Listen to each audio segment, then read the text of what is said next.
श्री सूजी महाराज कहते हैं कि ऋषिवरों, तदनंतर मार्कंडेय जी ने कहा, योग धर्म से निरत रहने वाले उन सातों मान संचारी हंसों ने जो पदम गर्भ अरविंदाक्ष क्षीर गर्भ सुलोचन उर्विंदु सुविंदु हेमगर्भ नाम धारण किए थे, केवल जलवायु का भक्षण करके अपने शरीर को सुखाना आरंभ कर दिया।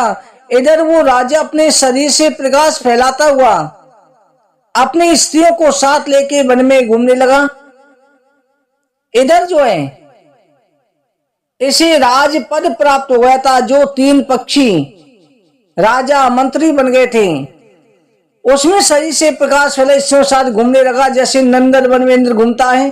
उस राजा ने पक्षियों की एकाग्रता वाय लक्षणों से योग धर्म के प्राय देखा। इससे वो पक्षी भी योग साधन करते हैं।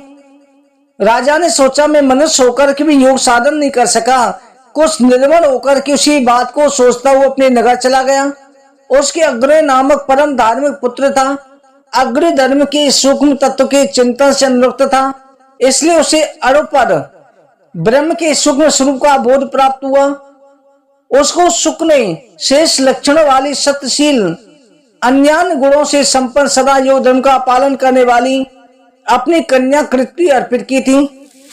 हे भीष्म, जैसा कि संत कुमारों ने मुझे बताया, वो सुंदरी कन्या कृति पितरों की बुद्धमती कन्या पीवरी थी।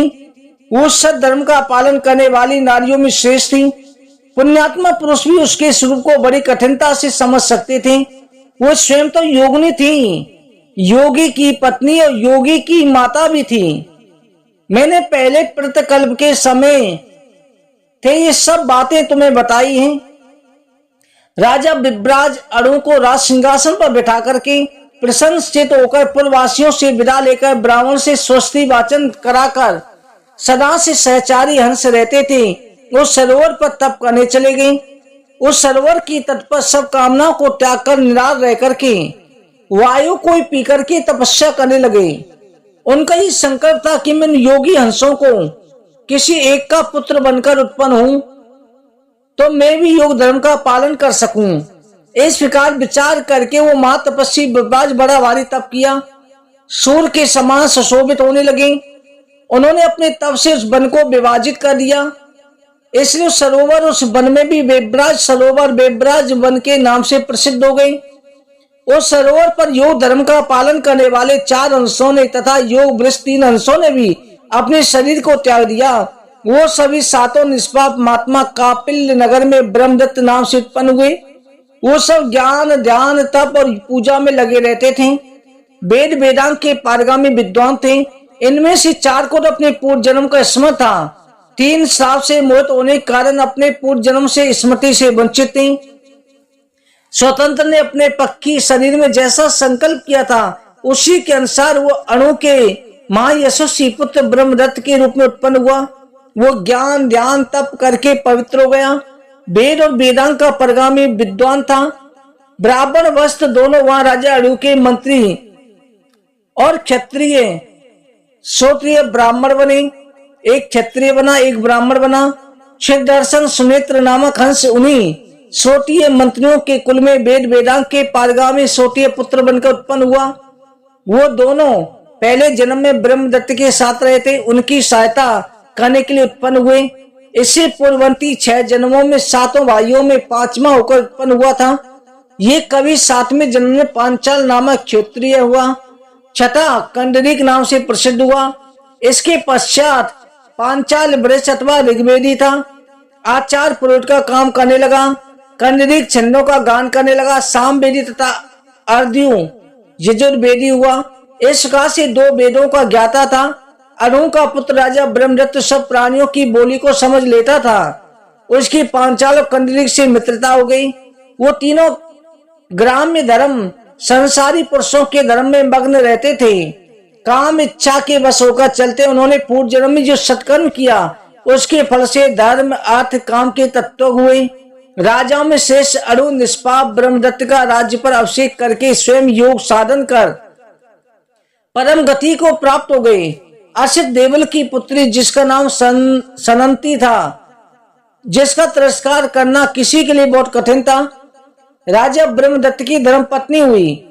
उस एक भाव ब्रह्म भाव से संपन्न नम्रता की मूर्ति योग धर्म का पालन करने वाली संतति नाम की शेष कन्या को ब्रह्मदत्त ने देवल ऋषि से पत्नी के रूप में प्राप्त किया।